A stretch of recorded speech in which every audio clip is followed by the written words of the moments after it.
नमस्कार दोस्तों, सीजी व्यापम के द्वारा जारी सीजी टेट एग्ज़ाम का मॉडल आंसर की इस वीडियो हम लोग डिटेल में देखेंगे दोस्तों। तो इस वीडियो को जो शेयर कीजिए, लास्ट तक जरूर देखिए। जो भी प्रश्न का आंसर आपको गलत लगता है या सही भी लगता है दोस्तों, कमेंट जरूर करें और इस वीडियो को शेयर जरूर करें। यहाँ पर दोस्तों इस वीडियो का विषय रहेगा बाल विकास एवं शिक्षा शास्त्र। पहला प्रश्न, बाल विकास की किस अवस्था को भाषा सीखने की सर्वोत्तम अवस्था कहा जाता है? तो यहाँ पर शैशव अवस्था। उसके बाद दोस्तों दूसरा प्रश्न है, समाजीकरण की प्रकृति क्या है? तो यह अंतःक्रियात्मक प्रक्रिया होता है। इसी प्रकार दोस्तों अगले प्रश्न को देखते हैं, जहाँ पर प्रश्न तीसरा, एक शिक्षक विद्यार्थियों को समझाते हैं कि उन्हें दूसरों के दृष्टिकोण से उत्तेजित नहीं होना चाहिए, भले उनके दृष्टिकोण स्वयं से विपरीत क्यों न हो। वह विद्यार्थी के किस पक्ष पर ध्यान दे रहे हैं? तो यहाँ पर दोस्तों तीसरे प्रश्न का आंसर हम लोग देखेंगे संवेदनात्मक विकास, इमोशनल डेवलपमेंट। इसी प्रकार से दोस्तों अगले प्रश्न को देखते हैं कि पाठ्यक्रम के निर्माण के आधार क्या है?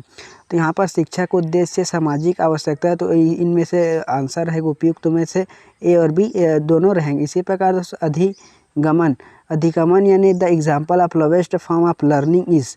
तो इसका दोस्तों यह अंतः प्रज्ञात्मक व्यवहार होता है। इसी प्रकार से लर्निंग प्रक्रिया। उसके पश्चात दोस्तों हम लोग अगले प्रश्न को देखते हैं।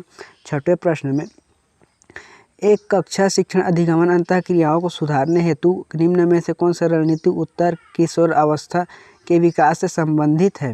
तो यहाँ पर दोस्तों सी रहेगा, जिसमें विचार के मुक्त आदान प्रदान के साथ आदर्शीकरण। इसी प्रकार से सी इसका दोस्तों सही आंसर रहने वाला है।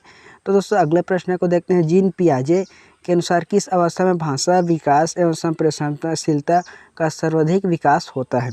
तो 7 का दोस्तों आंसर हम लोग देखेंगे बी, पूर्व संक्रियात्मक अवस्था। इसी प्रकार से फिर दोस्तों अगले प्रश्न को देखते हैं 8वें पर, जिसमें है सामाजिक विकास से संबंधित किस चरण में समूह समाज और राष्ट्र बृहत हितों से अपने को त्याग सकता है? यहाँ पर पूर्ण अवस्था। इसी प्रकार जो चाइल्ड अपने इसी प्रकार से कोलबर्ग के नीति विकास सिद्धांत के अनुसार नईन का आंसर कि कौन सा अवस्था बालकों के विकास की आवश्यकता नहीं है? तो यहाँ पर दोस्तों नईन का आंसर हम लोग देख पा रहे हैं। तो यहाँ पर डी दंड आज्ञात्मक अभिमुखता। इसी प्रकार से दोस्तों इसका यही आंसर रहने वाला है। फिर अगले प्रश्न को देखते हैं, सीखने की वह प्रक्रिया जिसमें लर्नर को शुरू में द्वारा प्रदर्शित क्षमताओं के अंतिम अपेक्षित व्यवस्था तक ले जाता है। तो 10 का दोस्तों आंसर हम लोग उपयुक्त सभी यहाँ पर banking model, programming model and रचनावादी मॉडल। फिर दोस्तों अगले प्रश्न को देखते हैं, पियाजे के अनुसार बच्चों के संज्ञानात्मक विकास के मूर्त संक्रियात्मक अवस्था होती है? तो बी यहाँ पर 7 से 11 वर्ष। फिर दोस्तों अगले प्रश्न को देखते हैं, संज्ञानात्मक विकास का अर्थ क्या है? तो यहाँ पर बच्चे का विकास इस प्रकार से है। फिर दोस्तों अगले प्रश्न को देखते हैं, विशिष्ट आवश्यकता वाले बच्चों के संदर्भ में कौन सी क्षति क्या है? तो इसका सही आंसर सी, परिवेश की सामंजस्य स्थापित करने में होने वाली समस्याएं। इसी प्रकार से दोस्तों फिर अगले प्रश्न को देखते हैं, एक शिक्षक की शिक्षण प्रक्रिया किस प्रकार से के ज्ञान पर केंद्रित होता है? यहाँ पर आज्ञात्मक और प्रयोग मूलक। इसी प्रकार से आंसर इनमें के दोनों रहेगा ए और बी। फिर उस अगले प्रश्न को देखते हैं यहाँ पर कि शिक्षा का अधिकार अधिनियम 2009 के अनुसार कौन सा कथन सही नहीं है? तो यहाँ पर दोस्तों यह 16 वर्ष तक है, लेकिन यहाँ पर दोस्तों इसका सही आंसर यही सी रहने वाला है। अगले प्रश्न को देखते हैं, जहाँ पर 16वें है, बालक के बौद्धिक विकास से तात्पर्य क्या है? तो समझ, कल्पना, तर्क, मतलब सभी। इसी प्रकार से उपयुक्त में से सभी। फिर 17 प्रश्न, आक्रामकता का कारण सामाजिक हो सकता है ना कि? इस प्रकार से 17 का प्रश्न हम लोग देखें यह मनोवैज्ञानिक। इसी प्रकार यहाँ पर दोस्तों इसका हम लोग आंसर है शारीरिक विज्ञान संबंधी। फिर दोस्तों अगले प्रश्न 18 को देखते हैं। 18 में इन सभी कथनों को पढ़ के अपना आंसर देना है। तो यह एक और दो इस प्रकार से रहेगा, पहला और दूसरा।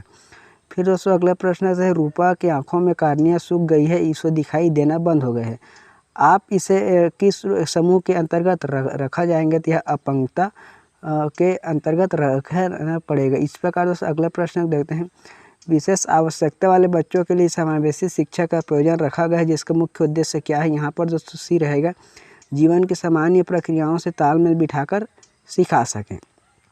फिर दोस्तों अगले प्रश्न को देखते हैं, 21वें का, बच्चों के सामाजिक भावनात्मक संबंध कठिनाई की समस्या को एक शिक्षक कैसे पहचानता है? तो भिन्न भिन्न परिस्थितियों के अनुसार उसके व्यवहार का आकलन करके। फिर दोस्तों अगले प्रश्न को देखते हैं 22वां, सामाजिक विकास अनिवार्य रूप से एक विषय है।